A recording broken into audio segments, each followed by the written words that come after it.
Welcome to the Elevate Effect, the official podcast of Cedar Hill, Texas. I am your host, Mayor Stephen Mason.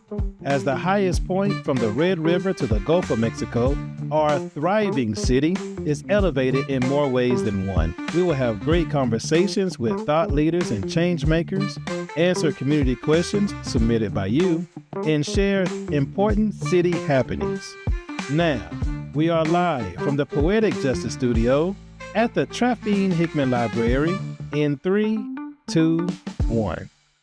It was really weird because at like 2 a.m. I woke up and I was like, there's something that's watching me. And I turn around and I'm face to face with a skunk.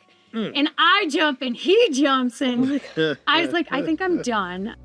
Today, I am joined by two outdoor enthusiasts who really know and love our city natural assets. I am excited to introduce Irene Ogeto, also known as the Black Hiking Queen, on social media where she has over 40,000 followers. Irene uses her platform to promote spending time outdoors through hiking and travel. And we are joined by our very own Katie Christman, the City of Cedar Hill's Nature and Open Space Coordinator. Katie's job is all about understanding and showcasing the natural wonders and outdoor activities our city offers. I am definitely looking forward to hearing her perspective. So, welcome Irene and Katie. It's fantastic to have you both here on the show. When did you discover your passions for the outdoors? And Irene, we'll begin with you. I think for me, I've always been drawn to the outdoors. I grew up playing outside as a kid. My parents didn't make a lot of money, and so we just spent a lot of time outdoors. Me and my sisters and my siblings and brothers, we would always just find ways to keep ourselves busy, and it was always outside. So we would play, hopscotch, we would play on the playground, we would come up with games. And so for me, I feel like I've always been drawn to the outdoors. However, it wasn't until I was an adult that I discovered a different kind of outdoors, as I like to call it, camping, hiking, and backpacking. I got introduced to that when I was in college. I helped plan a camping trip for my church when I was in college. And it's kind of funny because at the time I didn't know what I was doing. I didn't know anything about camping. I didn't know anything about hiking. But somehow managed to pull through. We went to Lake Ray Roberts, and I just remember feeling absolutely incredible to be able to disconnect from the rest of the world and connect with nature. And so ever since I started, hiking and camping more, and I've just continued doing it. And now I just can't imagine my life without, the outdoors, because I really, truly believe that it has changed my life. Yeah, well, I can tell by your passion. Yeah. Katie, you are a friend of the city of Cedar Hill. Now, obviously, you are employed by the city, but tell us about what is your passion? What draws you to the outdoors? Yeah, my story is similar to Irene. I grew up in a very small rural town in upstate New York. And, we were so far from things. It wasn't like, you could be like, go to the arcade. It would be like an hour drive to the arcade, And it was, as kids, my parents worked and they provided what they could for us. But my mom would be like, you're driving me crazy. So you either do chores or you go outside, going outside. And so we would play. And, we had big gardens. My parents have a tree farm. We have a little creek that runs through our front yard. And so that's where we spent most of our time growing up. And it was just kind of a way of life for us, I think. We build a fort, we go to explore outside in the woods. And I remember as a kid putting worms in my pocket and then they go through the dryer. My mom was like, why? Why is this my life? Or my dad would be like, here's a snake, take the snake. And, I still love snakes to this day. And it just kind of grew on me, I think, as a child. Just that was part of our life and something I still love to this day. And growing up, having opportunities, I remember in junior high school, my science teacher said, hey, there is this camp and it's still ongoing now. New York State has a special environmental education conservation camp that you can go to. He's like, we want to sponsor you with my garden club to go. And I got to go for a week, and it was everything. Like, you want to think nerdy, like it was true blue nerdy, like environmental stuff. And I loved it. And I ended up going for years. I ended up working for them for a couple seasons. But it just, I think once you get hooked into that, you're like, oh my gosh, let me explore more. And then I started to get into birds. I remember in college, my biology professor, we went to Florida on a field study trip. And I had these binoculars from Walmart, $15. And he's like, do you have a field guide? And I was like, nope, I have nothing. And he handed me my first Sibley's field guide, which I still have in my office. It's held together, not very well, but he's like, you need a Sibley's. And that's kind of, I don't know, that kind of got me hooked. And I knew going into school, I wanted to work with people, but I wanted to work outside. I wanted to teach, and I wanted to work with wildlife. And so stepping into the field that I do allowed me to do that. I was like, I don't want to be stuck inside all day. I want to be outside. I want to be working with people. And so that's kind of how I kind of got into the world that I'm in now. Yeah, you know, we do appreciate your service. Irene, you like to document your experiences. What got you connected to say, I want to record this on social media? Well, I originally started a travel blog because I wanted to document all of my adventures and just share it with the world. And then it was in 2020 when I started hiking more and venturing more into the outdoor space that I started Black Hiking Queen, because I just felt so drawn towards nature and I wanted to share with the rest of the world. And through Black Hiking Queen, my hope is that I inspire other people to get outdoors and hike and camp. And so that's what continues to drive me to post on social media and to share the outdoor spaces with everyone. So I'm sorry to say, but I think I'm one of the glampers. Yes. Glamper? So I don't know if I can just, make a tent and be out there all night. I might have to get the motorhome with the TV inside. So for glampers like myself, following your social media, you could kind of teach us some tricks of the trade of how to be safe and how to make a tent and a fire, and I guess how to camp. Is that pretty much what you do? Yes, I do. And I mean, there's a space for everyone. And I think that, as individuals, we get to decide. That's the beauty about the outdoors, is like you get to choose. You could camp if you want to and sleep in a tent, or you could sleep in an RV, or you could sleep in a cabin. But like either way, you're still get to enjoy being outdoors. Nice. And you don't have to sacrifice. If you want to sleep in a bed, you can sleep in a bed and still get outside. I gotta taper into it a little bit. So do you have a favorite hiking trail in Cedar Hill? Yes, I do. So I really love the Cedar Ridge Preserve. That's actually where I started hiking a lot in 2020 and 2019, really. And I just remember the cattail, there's a trail, it's called the Cattail Pond Trail. And there's a section that has like the stairs, the steps that go up. And I just remember the first time I went on that trail, I struggled. And I couldn't make it up. I was like, what is this? And then I kept going. I was like, I'm going to keep going and just see if it gets better. And eventually it did. And just, I don't know, just being able to like make that a goal of mine to just make it up those stairs. And it was really special. So I really love Cedar Ridge Preserve. And every time I go back there, I'm just like, wow, this is like where I started hiking a lot, Yeah. So I love Cedar Ridge Preserve. That's my favorite. So Cedar Ridge Preserve used to be like the hidden secret, right? Yeah. And now it's like one of the most popular. How did the word get out to everyone so much? Do you know? I don't know, but it has blown up for sure.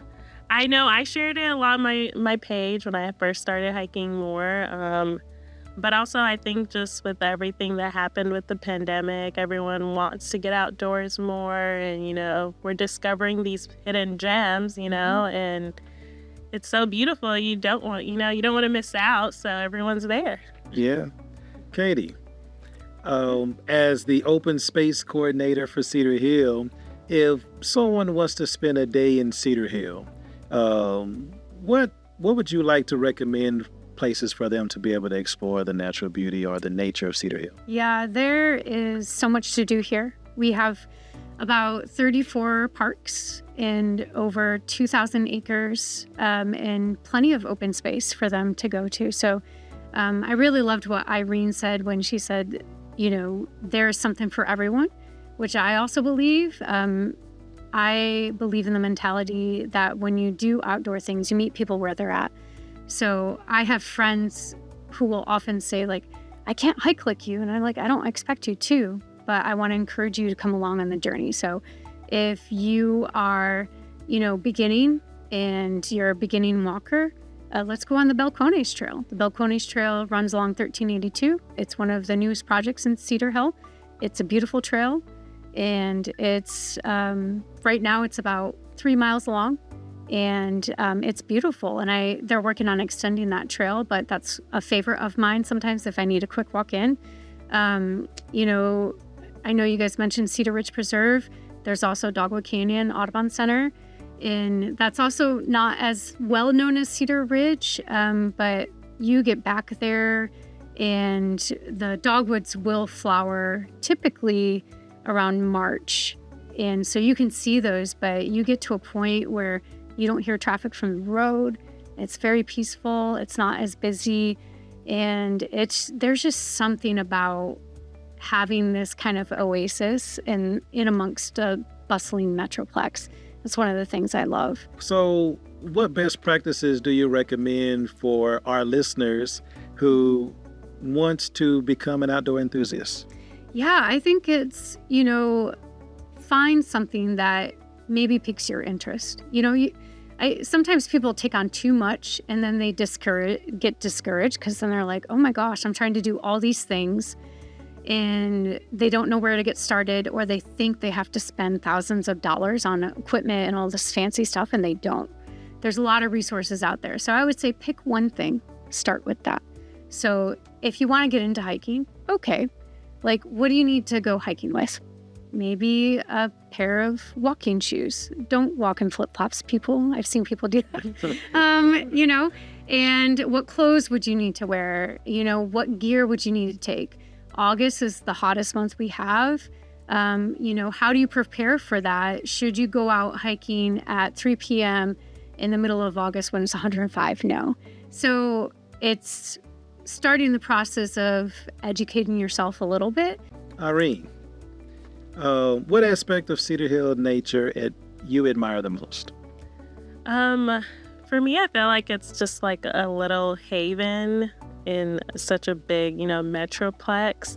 And I feel like every time I come to Cedar Hill, I feel like I'm just kind of getting away from the city.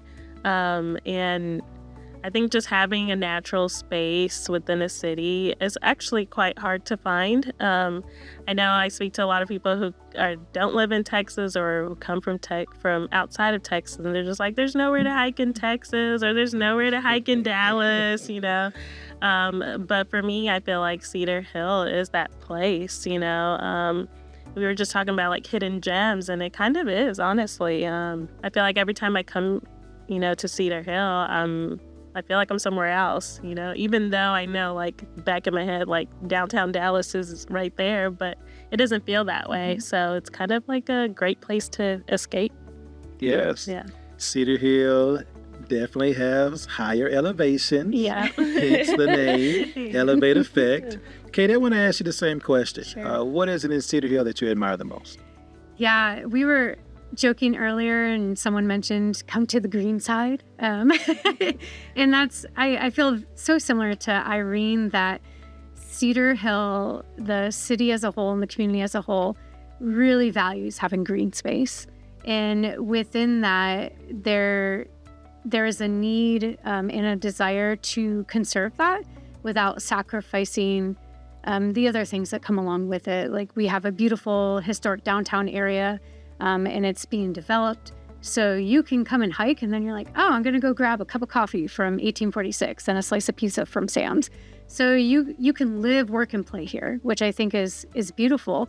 And within that, I'm also a big bird nerd. And so if you have the habitat, you can support the other living things that are here. So we're a certified bird city.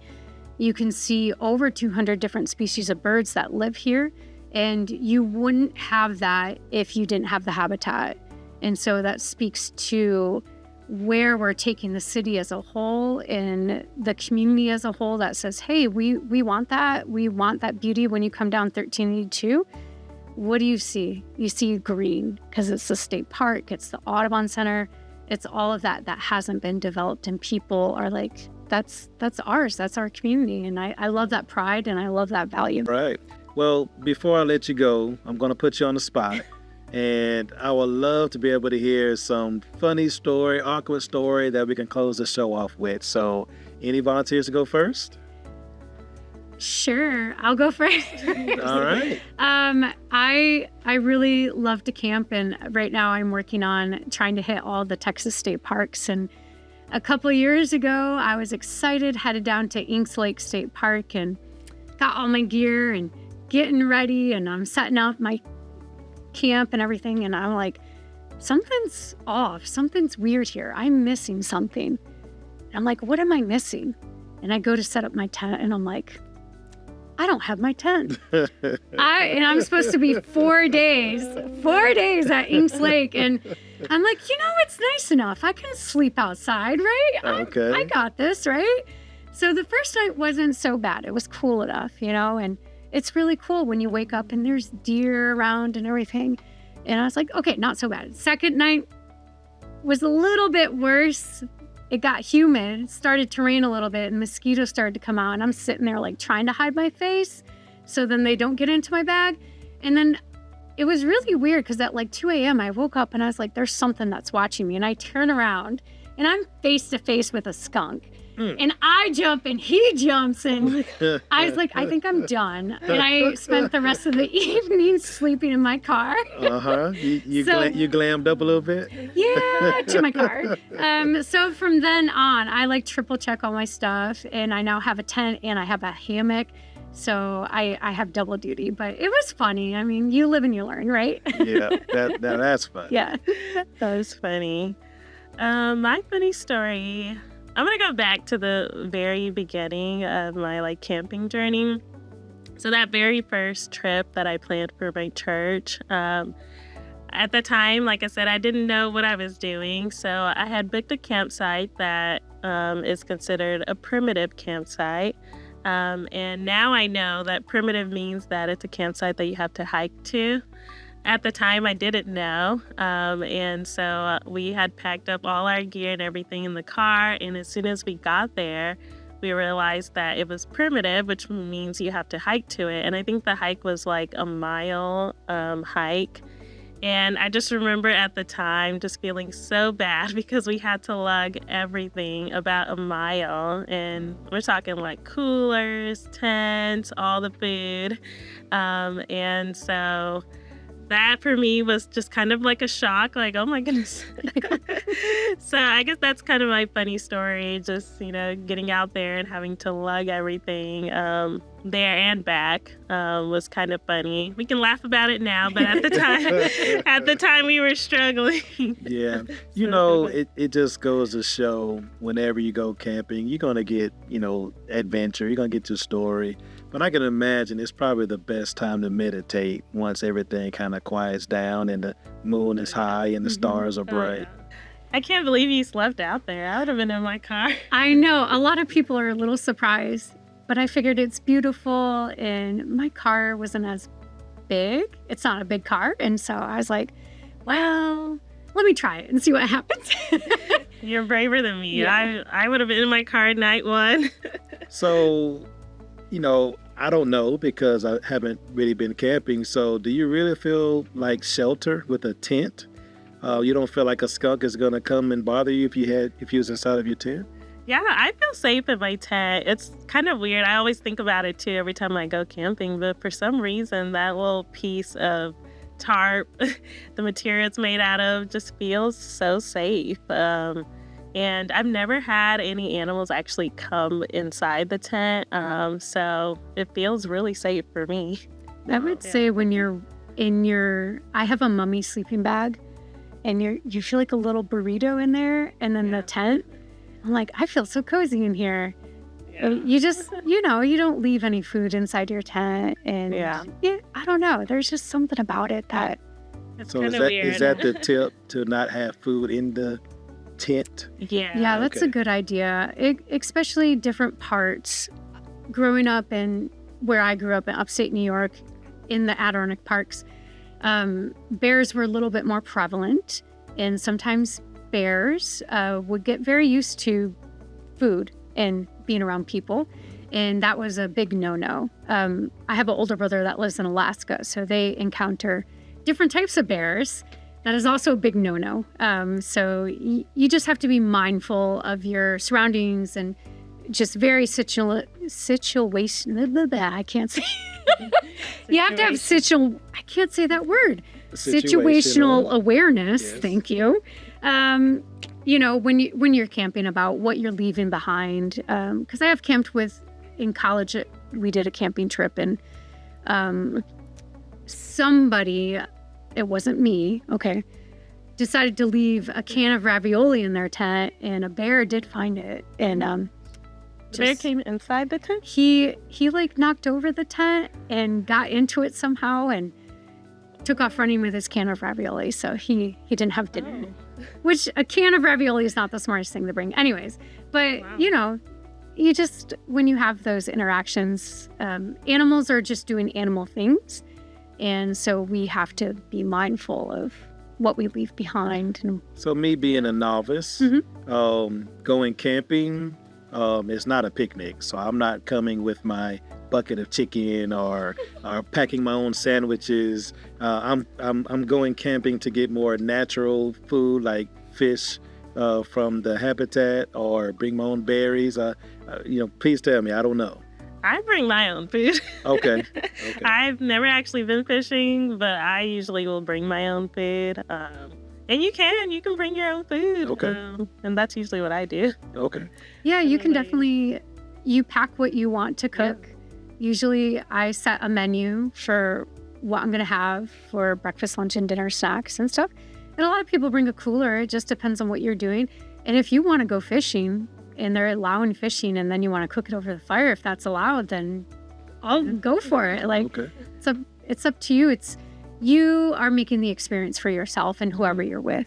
Okay. So if you are like, I want to cook, steak over my fire, go ahead and do it. If I just want sandwiches, go ahead and do it. It's up to you. Well, that's good to know. Yeah. Good. So I guess y'all probably more experienced campers. Do y'all make sure that you do this once a quarter, once a year? How do you go out? How often do you actually go out and meditate? I go out a lot frequently. I probably go camping, I want to say at least 12 times a year or more. And then I go hiking at least once a week, if not more. So it just, for me, it's all the time, anytime. Right. I'm outside. Which is healthy. Yeah. Okay. Yeah, I try to hike a couple times a month. I am also a big fan of the water, and I have my own kayak, so I love to be on the water.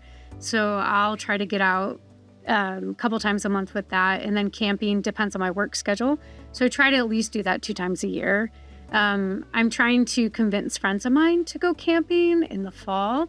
And so we made a compromise. They're like, can we do a cabin? I'm like, yeah, we can do a cabin. Let's go. So working on putting that together, but we'll probably be doing that in October. We're really excited about that. Yeah. So when you said I kind of want my friends, were you kind of like winking at me? Well, I mean, if you want to join, come on. I feel like a cabin, it's a little glamorous. You get to sleep in a bed. I'm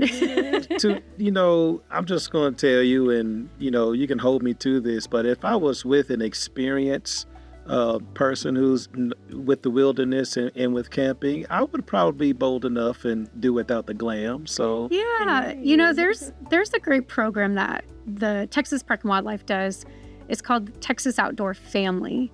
And so they, you pay, I think it's about $60 for a family of 5 or 6, and you go and you camp with a ranger for the weekend. And so they provide all the equipment. You just bring the food. So for folks that are like, I'm brand new to camping and I don't know what to do, I don't even have a tent, they provide that for you. And you'd have to look on their website to see where they're doing the next camping sites. But they've had them at Cedar Hill State Park. They have them at other parks. But it's a great avenue for people that want to do things like that. But they're like, I don't have any experience. And I don't have the gear. So, take a chance on that. That sounds like something I will be interested in. I think part of it is just I never did it when I was a kid. So me bringing my family to, into something that I'm just not familiar with. But I wasn't aware of that program. I'll tell you, I did a travel, not really across the street, but across the pond. I went to Machu Picchu. And it was an opportunity for me to see one of the wonders of the world. And I was on the train going that way, and I seen a group that was camping. Well, they kind of had what you said. It kind of had like a ranger, and they would pick up all their stuff, and they would just go hiking. And I'm like, man, who wants to, do it that way? But travel all the way to Machu Picchu and just have somebody to kind of carry your stuff and hike. But here I am here local, and I didn't know we actually have something like that. So I'll be interested in seeing that program. Sure. Yeah. I'm glad to know we can have that here in Cedar Hill. Yeah. Well, again, thank you again for joining us. This has been great. Is there any other final thoughts? Anything that you wanted to share? I just want to say thank you for having me here, and can't wait to see you in a tent soon. Oh my gosh, the pressure's on. It is, yeah. I just, again, thank you so much for allowing the opportunity to give a voice to people who enjoy the outdoors and want to get out. Irene, Katie, thank you so much for sharing your stories, giving us some tips about your adventures. Where can our listeners follow you on your platforms? You can follow me at The Black Hiking Queen. I am everywhere: Instagram, Facebook, YouTube, and TikTok. Okay. Thank you for having me. Of course, yes. Thanks for coming and making time for us. Katie? Yeah, you can find me on Facebook and Instagram. It's at KatieDid_418. And then we encourage you to go on to our city's website, onto our calendar. You can see all the events that are happening, and then follow our Cedar Hill Parks and Rec page at Cedar Hill Parks and Rec. Well, again, thanks for your time, and we'll call that a wrap. Okay. Thank you. Thank you. Thank you. Today, I would like to invite you to an inspiring morning of prayer and encouragement at the Mayor's Prayer Breakfast, hosted by Transformation Vision.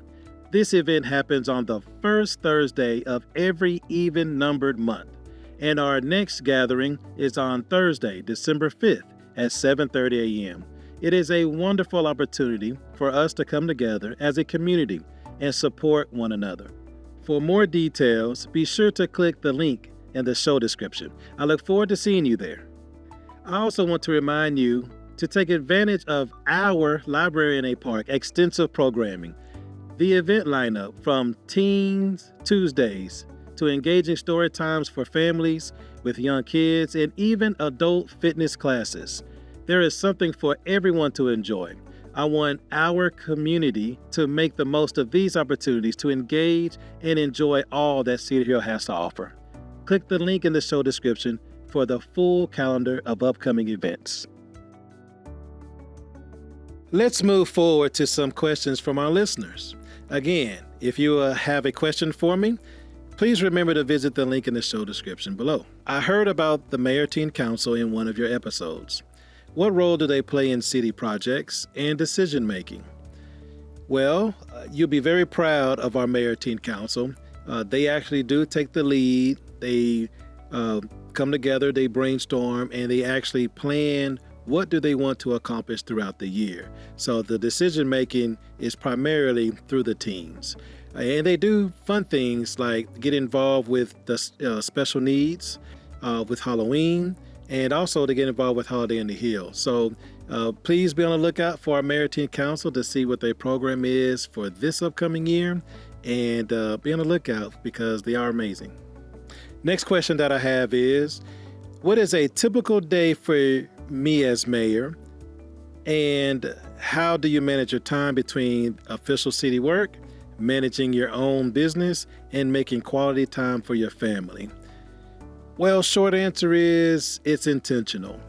I want to be intentional about balance between me being mayor, giving time to my employees at work, and also quality time with my family. So the answer is it is intentional. Thank you again for submitting your questions, and I look forward to hearing from you again during our next episodes. So thanks for tuning in to The Elevate Effect, where we're raising the bar on community connections and innovations here in Cedar Hill. See you next time for more inspiring conversations and city happenings. I'll be ending each episode with this reminder to encourage our community to build wealth for our families and future generations. Remember, the art is not about making money, but in keeping it. Save and invest wisely, create generational wealth. Thank you.